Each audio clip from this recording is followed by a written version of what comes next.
The movie is Wake Up Dead Man, which was written and directed by Rian Johnson. The film follows Detective Benoit Blanc on his most dangerous case yet, as he travels to a small church in upstate New York, where a murder that defies all logic becomes his most personal case to date. Blanc works tirelessly to prove the innocence of Father Judd, a former boxer turned Catholic priest, but as all the evidence mounts and continues to point towards Judd's guilt, the case becomes harder and harder to crack. This is the third film from Rian Johnson that stars Daniel Craig as the smooth as molasses Southern detective Benoit Blanc. And one of the things that I love about this film series is that they maintain the winning formula of pairing Blanc with an ensemble cast of eclectic characters, but at the same time, they each manage to be quite different thematically and tonally. I loved this one particularly, though, because it felt much more like an old school mystery set in this wet, dreary small town where the characters aren't quite as vibrant and colorful as some of the previous films,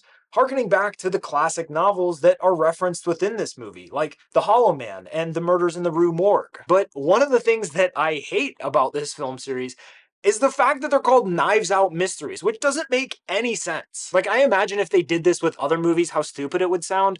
For instance, Star Wars Episode 5 becomes The Empire Strikes Back, A New Hope story. Do you see how dumb that sounds? I can't, for the life of me, understand why they wouldn't be called Benoit Blanc Mysteries. It's one of those things that just drives me insane because it makes zero sense and it's just pretty dumb.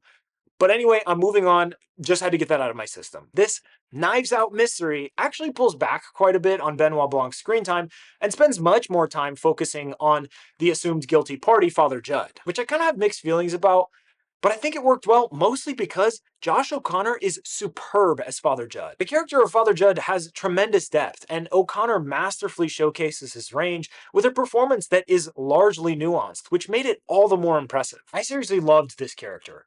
Father Judd is such a moving individual because he's so authentic, and his relationship with his faith and his personal struggles creates this beautiful character arc, which, in my opinion, is one of the best parts of the movie. There's a scene when he's on the phone with somebody else that's kind of struggling, and his reaction and the emotion he conveys in that moment is honestly touching. It's such a beautiful scene, and it just reveals so much about who this guy really is. And not surprising at all, but once again, Daniel Craig smashes as Benoit Blanc. This seriously feels like a role he was born to play. That's really the only reason I said I had mixed feelings about his role being scaled back just slightly, is because he's such an awesomely fun character that Craig absolutely nails every time that I always just want as much screen time from him as possible. In my opinion, some of the best scenes in the film are Benoit Blanc's interactions with Father Judd, which thankfully there are a lot of. One scene between those two that actually almost took my breath away was their first time meeting in the church. Rian Johnson and cinematographer Steve Yedlin lit that scene so exceptionally in a way that matches the perspectives and tones of Judd and Blanc respectively, in a way that sheds light